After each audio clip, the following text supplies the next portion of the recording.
Boshlanishiga sharros yomg'irli va keyin sekin barokatli maydalab yog'inlar bor. 39-40 darajagacha isish. Yakshanba kunlari, shanba kunlari yaxshigina shiddatli sharros yomg'irlar kuzatiladi.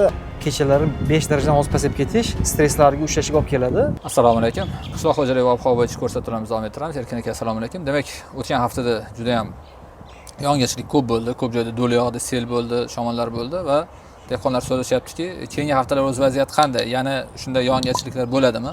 Ya'ni may oyi o'zi sernan bo'ladi degan deyilgandi va issiqlar qanaqa o'z vaziyati qatqaloq bo'yicha va ya'ni may oyi kesimida aytib o'tsangiz. Assalomu alaykum, Respublika fermerlar kanali kuzatuvchilari. Biz juda chiroyli bir bahor oyi ta'sirida ketyapmiz.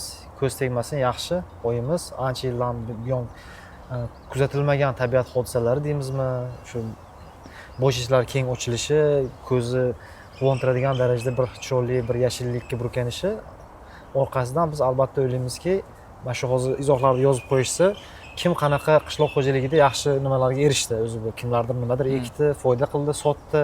Ya'ni bizga kerak bu ma'lumotlar, chunki biz tahlillar qilishimizda o'zi mana shunaqangi vaziyatda Ko'rsatuvimiz qanchalik foyda berdi? Ham ko'rsatuvdan kelib chiqib, ham umuman olganda o'zi dehqonchilikda, o'zini o'sha qishloq xo'jaligi tarmog'ida vaziyat qanaqaligini ham bir yozib o'tsa yaxshi bo'lardi.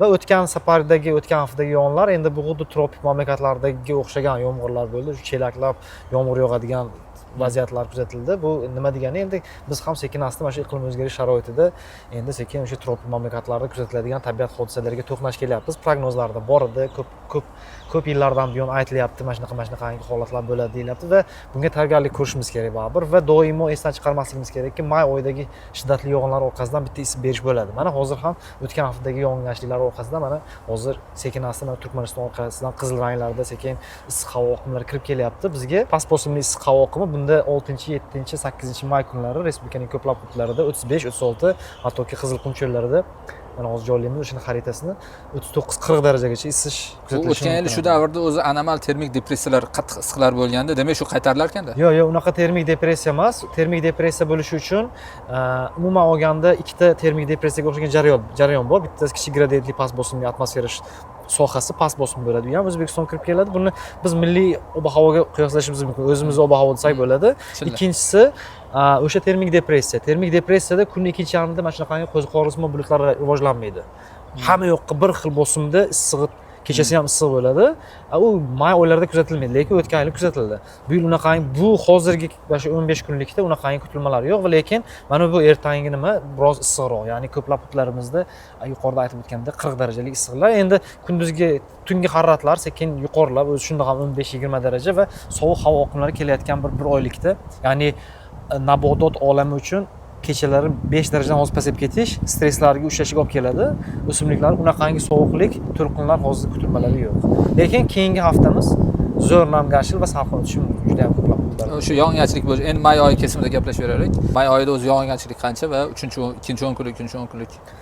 Mana bu haftaning oxirida yakshanba kunlari, shanba kunlari yaxshigina shiddatli sharros yomg'irlar kuzatiladi. Ayni mana bu juma kunidan keyin bulut osti shamollar bilan kirib keladi, lekin hafta davomida kechalari o'sha kunning ikkinchi yarmida qisqa muddatli jarajonlar, dam olish kunlari asosan qishloq xo'jaligi zich hududlarimiz, aholi zich yashaydigan qishloq xo'jaligi yer maydonida katta hududlarimizda bu ketadi. Qashqadaryo, Samarqand, Jizzax, Sirdaryo, Toshkent, Vodiy viloyatlari. Vodiy viloyatlari Toshkent viloyatida, Sirdaryoda yaxshiroq ishlaydi bu safar. Yog'ingarchiliklar ko'proq. Asosan endi Qizilqumda, shimolda bo'layotgandi, endi marshrut bu tomonga ko'chdi, nam havo oqimlari bu tomonga kamroq bu safar. Mana hozir biz haftalik quvvatni ham joylayapmiz. Ko'rishlari mumkin oppoq ranglar. Hududlarda bu tomonda ko'proq yog'ingarchilik. Endi keyingi haftamiz namgarchil.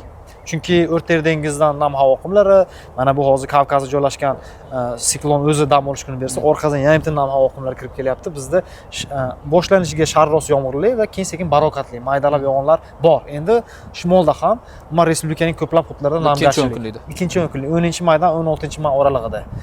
Keyin 3-10 kunligimiz may oyining 3-10 kunligi quruq. Ana shunda ehtimoliy termik depressiya kuzatilishi mumkin va shuning uchun ham biz mana may oyini ko'p yillik havo harorati bor, o'zi me'yori bor, bilamiz. Aniq raqam bor. 1990-2020-yilda kuzatilgan har bir hududda o'zining aniq raqami bor. Harorat bo'lsa harorat, yog'ingarchilik bo'lsa millimetrda. Ana shundan chetlashishini mana harorat ko'rsatyapmiz. Shimol hududlarimiz, Qizilqum shimolida yoki Surxondaryo viloyati hududlarida yoki mana bu tog' Hisor tog' etaklari tog'liklarida me'yordan 2 daraja yuqori, 2,5 daraja yuqori chetlashishlar bor. Vodiy bu safar salqin may, ya'ni vodiyliklar o'z juda ham ko'p salqin ob-havoga mana shu mayda o'tmishda kuzatilgan shu tanaga yoqadigan shu bilan birgalikda nabodot olamida fiziologiyasiga ham yoqadigan bir salqinroq ob-havo muhitini ko'rishlari mumkin ekan. Bu havo harorati kesimida, yog'ingarchilik kesimida ham respublikaning juda ham ko'p hududlarida namgarchil. Shunda ham mana o'tgan hafta Samarqandning bitta stansiyasining o'zida yarim soatda bir oylik yog'ingarchilik kuzatilib qo'ydi. Oqdaryo tumanida, dagi bitta. Umuman ko'plab hududlarimizda shunaqangi bir mana yashil ranglar ko'ryapmiz. Toshkent viloyatida juda ham ko'p. Vodiy viloyatida bu safar may oyi barokatli, Jizzax viloyati tog' etaklarida juda kuchli yog'ingarchilik anomaliyasi bor ekan va shu bilan birga Navoiy, Buxoro, Samarqand viloyatining chegaradosh hududlarida ham ehtimoliy mana shu oylarda bittasida kuchli yog'ingarchilik o'zi shunaqa o'tib ketdi, yana bir kuchli yog'ingarchiliklar yog'ishi mumkin. Surxondaryo viloyati janubida, Qoraqalpog'iston Respublikasining Xorazm bilan chegaradosh hududlarida va Qizilqum cho'lining shimoliy qismida bu safar quruqroq, ya'ni me'yordan kam yog'inlar bor.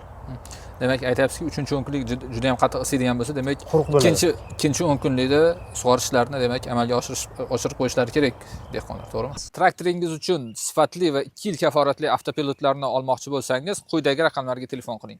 Ikkinchi o'nkunlikda asosan ayrim sug'orish uchun kerakli bo'ladigan quvvatni osmondan o'zi beradi. Chunki namgarchil, juda ham namgarchil. Ya'ni hamma joyda bir xil yog'armikan? Ha, o'shanga yaqinroq. Mana bu o'tgan hafta ko'rdik.